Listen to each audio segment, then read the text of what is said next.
Hey guys, welcome back to my comic review series on IDW Sonic the Hedgehog, where I cover each and every issue. Today I am doing a review of issue 5, which is the beginning of the next saga of the comic, The Fate of Dr. Eggman. This new saga takes place directly after the events of the previous saga, The Fallout, where the first 4 issues took place. Since this is now a new saga, I will not be doing a recap this time. If you'd like to keep up to speed in regards to the current context of the story, I recommend checking out my previous reviews of the first 4 issues, or alternatively, if you want to read the comic for yourself, you can find them all on Amazon. This is the website where I purchase most of these comics, and you can get them at a very good price, as most of them range from $10 to $18. If you've never read IDW Sonic before, and you want to get into it, Amazon is literally your best bet. It is the best online shopping site to purchase the IDW Sonic comics. Trust me, once you do that, you won't regret it. Another reason why you should purchase these comics, whether you prefer physical or digital, please support the people who worked on these comics. It's very clear to comic book fanatics like myself that this series is clearly made with a lot of love and care put into it, and they deserve every amount of recognition for the hard work they provided for us fans. It is not wise or recommended to pirate the comics or resort to going to online sites just to read that comic for the first time. Don't be like these jerks on Twitter where they will flat out disrespect the creators because they supposedly do the work for them for free. Anybody who thinks they have the right to say and do such a thing, shame on you. You are not a true comic book fan if you think that kind of behavior is okay. Anyways, case in point, support the team at IDW by purchasing their comics. They deserve every single amount of support for the amazing work they put into them. So let's talk about the main cover for issue 5. Gotta say, I love how anonymous this cover is, as we see a surprised Sonic standing in the shadow of what appears to be Dr. Ivo Eggman Robotnik. This can also be especially funny out of context, as it looks like Sonic is prematurely disgusted at what he's about to see. Definitely a good use for a reaction image on Twitter. This was drawn by Kyron Gates, and once again, his art style replicates that of Yuji Yukawa. Seriously, the fact that Kyron was able to do this still astounds me to this day. This man needs to make more Yuji Yukawa style covers. They are so good! We open up on the story where it sees Sonic fighting Sabatniks alongside Espio the Chameleon, one of the Chaotix members.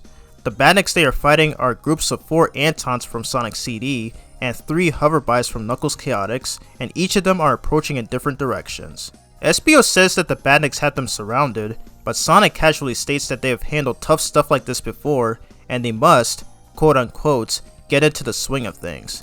Also, look at that smug smile on his face. That is hilarious, and I love it. And of course, with the use of the real superpower and teamwork, they do whatever this move is supposed to be to destroy the current ongoing Batniks surrounding them. As Sonic asks Espio if they have found Eggman yet, they are cut short by more Batniks approaching. They effortlessly take them out and free all the Flickies that were trapped inside. Sonic thanks the detective for his assistance and says that Eggman must be planning something big. However, Espio claims that this is not the work of the mad scientist, much to Sonic's surprise. Espio then elaborates on what he and the Chaotix have been investigating up to this point. They began their search in Imperial City, but unfortunately, they weren't able to find much aside from some wreckage.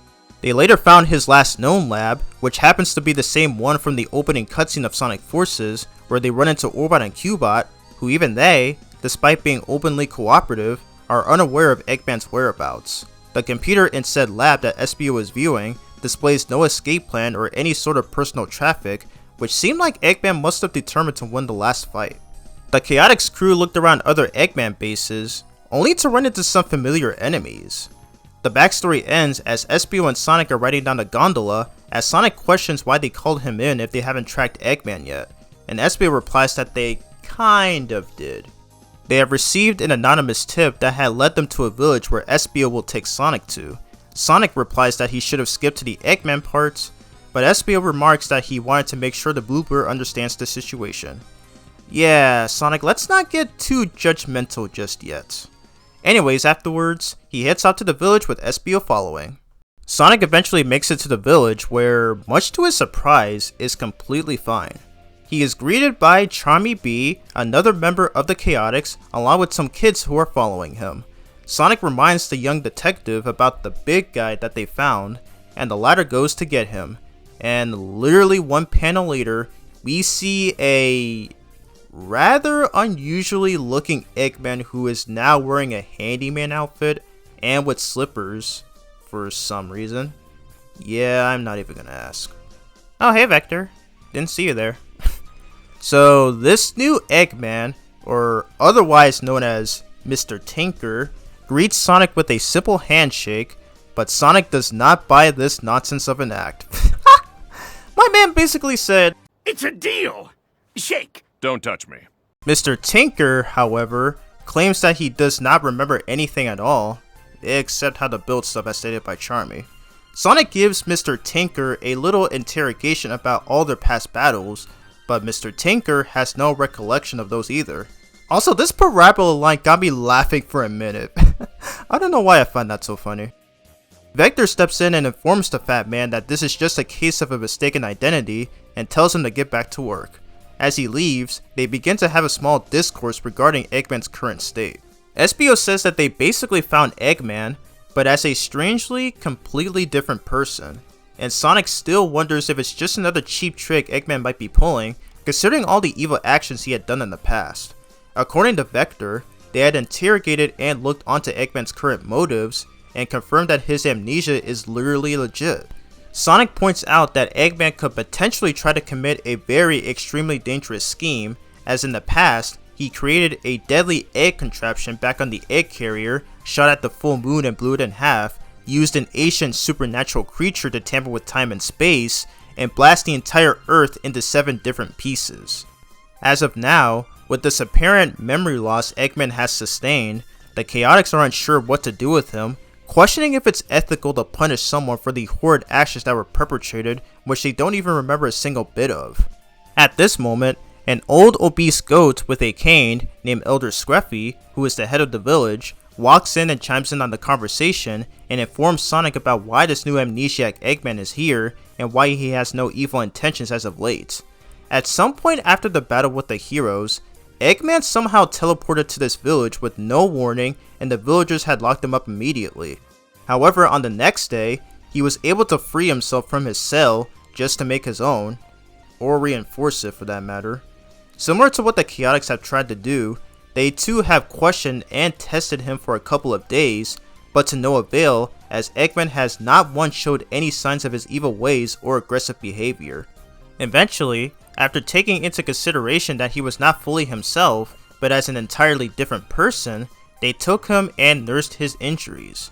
In return, this new Eggman repaid them with actual respect by repairing anything that was given to him, whether it was little or as large as a windmill. Scruffy concludes his story on the topic, reassuring Sonic that while Eggman may be a creepy, vile, and heartless man, and can't undo the harm he has done, the best decision for the villagers is to let this new Eggman have some freedom instead of being hopelessly trapped in a cell. Being utterly conflicted by this tale, Sonic is now unsure of the current state of Eggman, and claims that it was easier when he would go, "I hate that hedgehog!"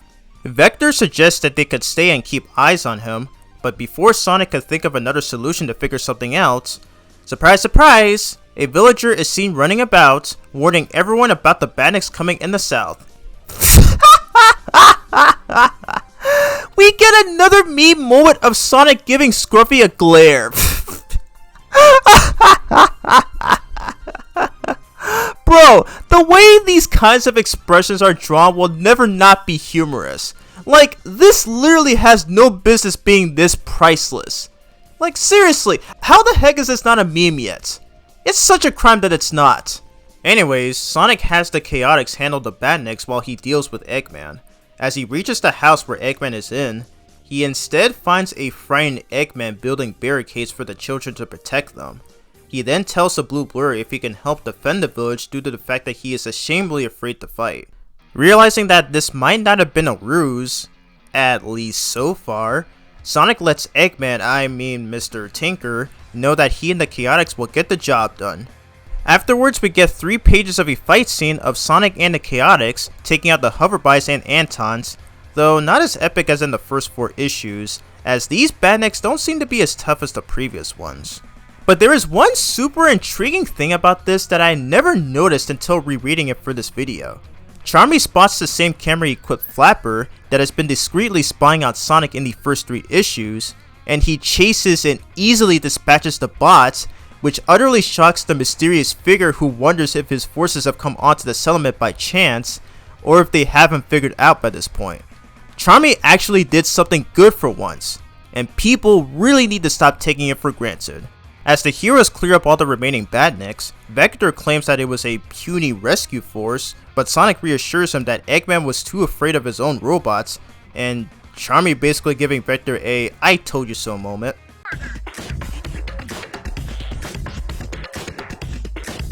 You're doing an "I told you so" dance, aren't you? Maybe. SBO subsequently asks Sonic what he intends to do now that the new Eggman is a different person. And what exactly does Sonic do? He instantly believes that this man is indeed a new person. He reintroduces himself to the handyman, and they shake hands and states that the villain they once knew is gone. Vector goes to tell Mr. Tinker that the Chaotix Detective Agency never backs down from a job that has not been fully achieved, and will do their best to track down the actual mad scientist. And of course, there is the typical laughing before the end of an episode moment. Just as Sonic is about to depart, Mr. Tinker tells the Hedgehog that he would love to show him Eggman Land once it is finished. The Eggman Land mention catches Sonic by surprise, who wonders if Eggman slipped up at the last moment, or if his amnesia might actually be for real. Suddenly a voice is heard, which says that Eggman is not allowed to threaten the world with Eggman Land again, and that they will destroy him to ensure it doesn't happen. The voice happens to be coming from the ultimate life form, Shadow the Hedgehog, with Rouge the Bat standing behind him. As the comic states, next time on IDW Sonic, Sonic vs. Shadow. So that concludes the story of this issue. As expected from IDW Sonic, the story still manages to exceed my expectations, but it does have some faults that are worthy of addressing, which I will get into later on in this segment. So for now, let's talk about the highlights. Tracy Yardley returns to being in charge of the issue's art style, and once again he did an excellent job. The characters' expressions are still good, the fight scenes are still well choreographed, and the details and visuals are still clean as always. One of the funniest moments is in this panel where Sonic rejects Eggman's handshake and goes, "Did you really think I'd buy this act, Doc?" I don't know why I find this response so funny. But you want to know what's even funnier? Sonic's expression in this panel. Forgive me for laughing so much, but it's so freaking funny and I can never not laugh at this. Could this be a reference to that one infamous panel from Sonic Universe issue 1 where Shadow did the same thing? That one ended up spawning tons of memes, so surely this one can be a meme too, right? Next highlight in the story are the Team Chaotix members, SBO the Chameleon, Charmy B, and Vector the Crocodile. I love these guys, and it always makes me happy to see a plot that revolves around them. Behind Team Sonic and preceding Team Dark, they are my second favorite trio in the series, as they all have good chemistry, respectable dynamics, and are impressively compelling at working together when it comes to investigating secrets or fighting their enemies. Whenever I revisit Sonic Heroes, I would always play their story campaign next after Team Sonic's, because not only are they my second favorite team to play as, and I know this might sound like an utterly shocking thing to most people who have played the game, but I actually like the idea of the mission-based stages for their team. Now hear me out, I'm not saying it's the best, but it is not as bad as many people consider it to be. I see so many critics and reviewers criticize Sonic Heroes for some of the seemingly questionable design choices, and that includes the Team Chaotix's missions. I admit that I do agree with some of those criticisms, as the game is known for that kind of stuff, but for Chaotix, however, I disagree. There are a lot of detractors who immensely despise these guys' missions and believe that they are some of the worst parts of the game. My response to any of you Sonic Heroes players out there You have to practice and get good. Why do I say this? Well, let me break it down as to why I am in defense of their missions. Most of these missions are very simple and not as counterintuitive as you believe they are. For example, missions that have you finding a certain amount of collectibles are not RNG, and said collectibles are always placed in the same exact locations each time you revisit those stages, unlike in Sonic Adventure 2's Emerald Hunting stages, where it is the complete opposite.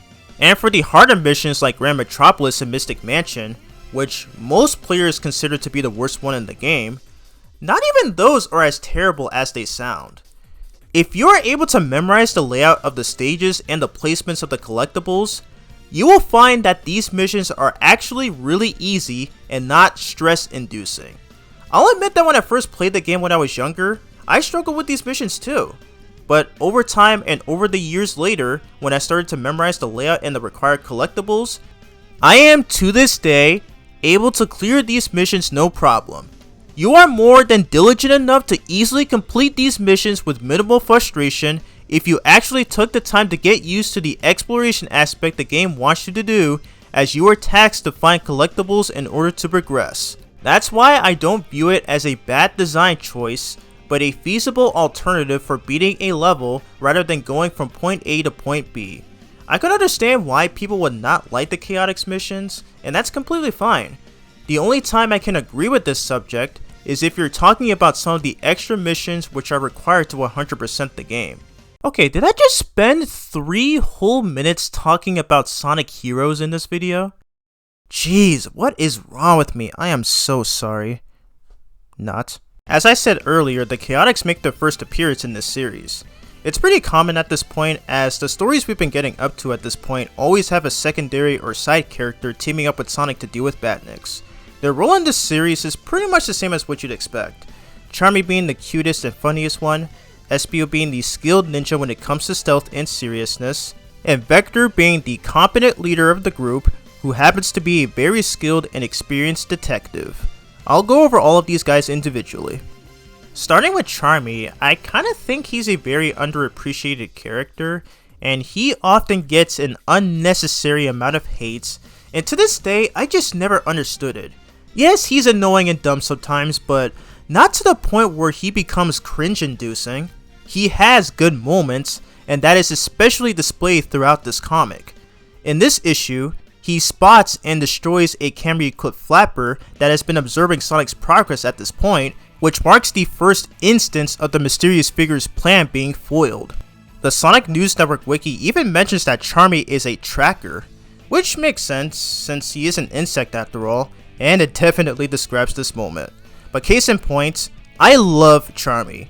He's funny, he's cute, he's silly, he's energetic, playful, and a lovable young detective who's always quick to have some fun, regardless if it's important or not. While he may not be as good as his other two colleagues, he is still an amazing character and really deserves a lot of praise. He is a character who I will always continue to defend. If you think Charmy is a bad or mediocre character, you have not seen Marine the Raccoon. Literally, I cannot stand that character at all.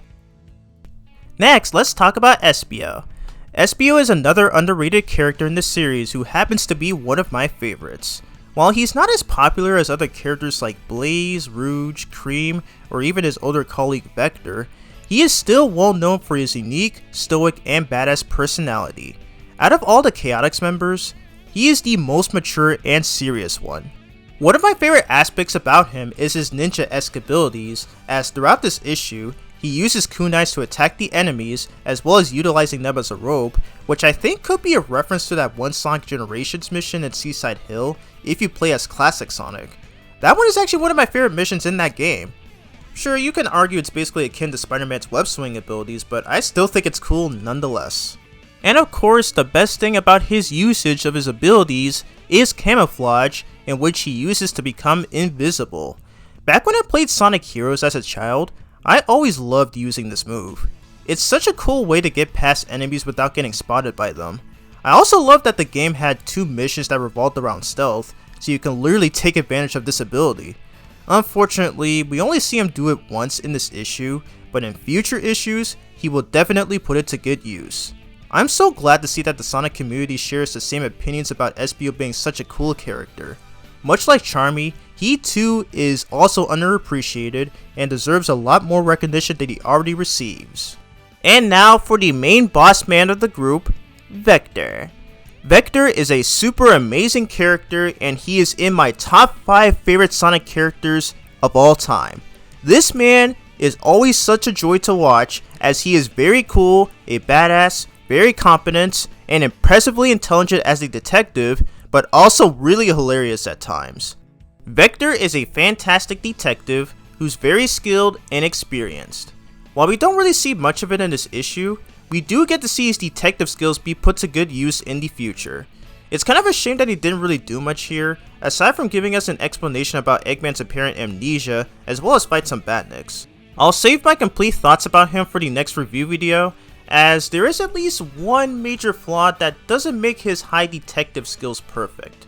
But for now, let's just appreciate that they're all here because Team Chaotix, as praised by the Sonic community, is one of the best trios the series has ever seen. They all have such a good dynamic, they all have great chemistry, they are a neat example of a group of comic relief detectives, and they work so well together and not once has it ever sucked. I love these guys so much and I wish they were involved more in the games. Sega, please, for the love of God, give these guys their own game already. Like seriously, why haven't you done that yet? They all have their own sets of skills and abilities to search for and solve secrets or the exposure of people, and that will 100% work incredibly well, not just narratively, but also as an idea for a new gameplay mechanic.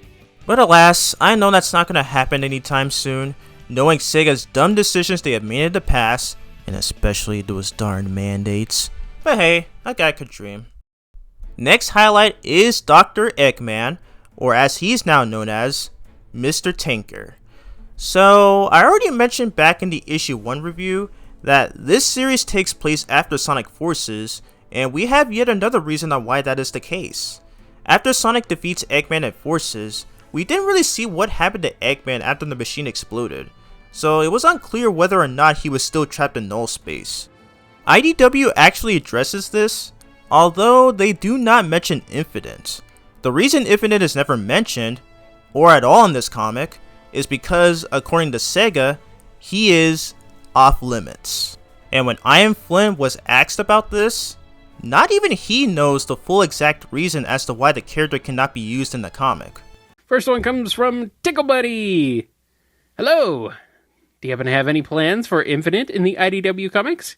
He had kind of a mysterious end in Sonic Forces, and I was wondering if you guys had any plans for him in the future. Sega has asked that we not use Infinite for the immediate future. No, nothing more than that. Just please don't. And if he shows up in future games, I'm willing to bet that'll open the door for him to show up in the comic again. But for now, he is off limits. But that's okay because I haven't gotten through a list of characters that we currently have available. So by the time we get through everybody and give them their, I'm sure we'll have access to Infinite. We'll see. I don't know. As it just might be for story reasons, like they're planning on using him in a later game or something too. Maybe. I don't know. Who knows what they're thinking? Could be anything. Maybe they aren't thinking. Who knows? I am not privy to those discussions. So, yeah, I guess Sega doesn't want Infinite in this comic because reasons. That's literally just it. And sadly, this is so far the only evidence we have of this, at least as far as I'm aware. Sega once again just being very questionable when it comes to making decisions like this, especially those darned mandates. And even to this day, and even the recent issues that were released, Infinite still has yet to make an appearance in the comic, and he's still never used in this series. Pretty much the same reason as how Lyric from the Sonic Boom games is never used in the TV series or its comic. So instead, they address Eggman's survival from the final fight in Sonic Forces by having him get teleported to this very village while still having the Phantom Ruby cubes hovered on him before they disappear. Since Infinite apparently doesn't exist in this series, My best theory is that maybe the null space had some sort of a warping thingamajig that conveniently allowed Eggman to survive. I'm sure the other readers made similar theories about this, since even back 6 years ago when this issue came out, there wasn't really a full explanation. It just happens, just like that. As a result, he suffers from amnesia. Yup, that old tired trope I have already seen so many times at this point. What's even more hilarious about this? Shadow already went through a similar fate in Sonic Adventure 2 and somehow survived, as shown in Team Dark's intro cutscene in Sonic Heroes. However, unlike Shadow where he remained the same just with no memory, Eggman changes into a completely different person and, as of this issue, no longer has any evil intentions. I feel like this might be a reference to Dragon Ball, where Goku, who was once intended to be evil, falls down a cliff, damages his head, loses his memory, and becomes the greatest hero we know him as today. I don't even know if this is another ongoing trope that happens in fictional media, but in any case, when I first read this, I was generously surprised to see a good version of Eggman who actually cares about helping people. Not even Boom Eggman had a kind heart like this. But I can definitely see why Sonic and the Chaotix were super skeptical, especially Sonic's reaction, which is still one of the funniest parts of this issue. I too have trust issues, especially towards enemies I make, so I wouldn't believe anything like this, not even for a split second. There's one flaw I have about this issue's story though. Sonic, upon seeing Eggman at first, doesn't trust him, which is understandable, but later on, after he sees Eggman hiding in the house in fear, he immediately trusts him now?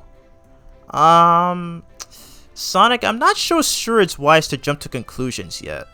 And boy, this is gonna be even more of a problem in the next issue, in which I got a couple of things to say about it. Oh yeah, fun fact about Mr. Tinker is that he wears an outfit that's based on an early design of Dr. Eggman during the development for the very first game for the franchise. Ain't gonna lie though, they are pretty similar, and I now see why he's wearing slippers. Next highlight is the past references to the previous Sonic games. First, the panel where the Chaotix find Eggman's last lab is the same one from Sonic Forces as I pointed out earlier, and also the way Vector grabs Orbot in this panel sends me every time. Second is the giant snake about to swallow Vector, who struggles to get out. This is the same snake that appeared at the end of Luminous Forest, which is also from Forces. Third is Charmy riding on a Motobug, which at first I thought was a reference to that one Sonic Boom episode where Tails did the same thing, but again, if we're going by video game logic, then it's similar to that one Sonic Mania boss. Fourth is the Lost Hex mention, which was already brought up in issue 3. Fifth is the Death Egg incident that happened in the events of Sonic 2 and Sonic 3 and Knuckles. Sixth is the Egg Viper, which we already saw at the first page of issue 1. Seventh is the Space Colony Arc mention, as well as the Eclipse Cannon shooting the moon to blow it in half. Bet the Snapcube fans love this one. Eighth, the Chaos Energy Cannon Eggman used to split the Earth into 7 pieces. And last, the Time Eater. These are another great way to show that this series is set in the mainline continuity. And the last highlight is the Adventures of Sonic the Hedgehog reference, where in that show, every time Eggman loses to Sonic, he would say this iconic line. The amount of fan service in this comic never fails to amaze me. So for this issue, I'll give it a 6.9 out of 10. A weird but overall decent start to the arc. The Chaotix involvement here is great. I love these guys so much. Meme-worthy moments such as Sonic's expressions when declining the new Eggman's handshake and glaring at the village elder, fan service that was done right instead of being forced, and again, still no pacing issues. Alright, now let's move on to these variant covers and... Wait, what? Only 2 variant covers? Why? Why is the first issue still the one with the most covers? Now this segment's gonna even be more shorter. Unfortunately, this will end up becoming this comic's biggest trope, as several future issues will only have 2 variant covers. So anyways, let's analyze these. We have cover B, which shows Sonic casually riding on an Anton, who is not very happy about this disrespect. probably one of the more basic covers in the series as there's not really much going on. This was drawn by Jamal Peppers. Second and last one is the RI cover. This one is about as generic as you'd expect. Sonic taunting and teasing Eggman like he always does. What more can I say about it? Lisa represents the long-time history of them being arch enemies with each other. This one was drawn by the legend Nathalie Fordrine. She's still my favorite IDW Sonic artist when it comes to these covers. And this is literally the 5th variant cover she has made. I'm starting to think she loves taking part in making covers for the series. And if that's the case, then I'm super glad as she always cooks every time. So keep on cooking, Nathalie. So yeah, this issue's variant covers are decent, but they are probably the least appealing covers in the comics so far. It would have been nice if they had included the Chaotix members in one of these, but we don't get them. Very disappointing, but it is what it is. So that's the end of my IDW Sonic issue 5 review. It continues to show what made IDW Sonic so great. I'm glad to see the Chaotix get some love in the comics again, and I love seeing the implemented fan service being done right. You could argue that that last one is nostalgia pandering, but who cares? At least it wasn't forced in the slightest. If you made it this far in the video, thank you so much for taking the time to watch this whole review. Next time we'll be taking a look at issue 6, where it continues the fate of Dr. Eggman's story arc. Thank you all for watching, and I'll see you all in the next review.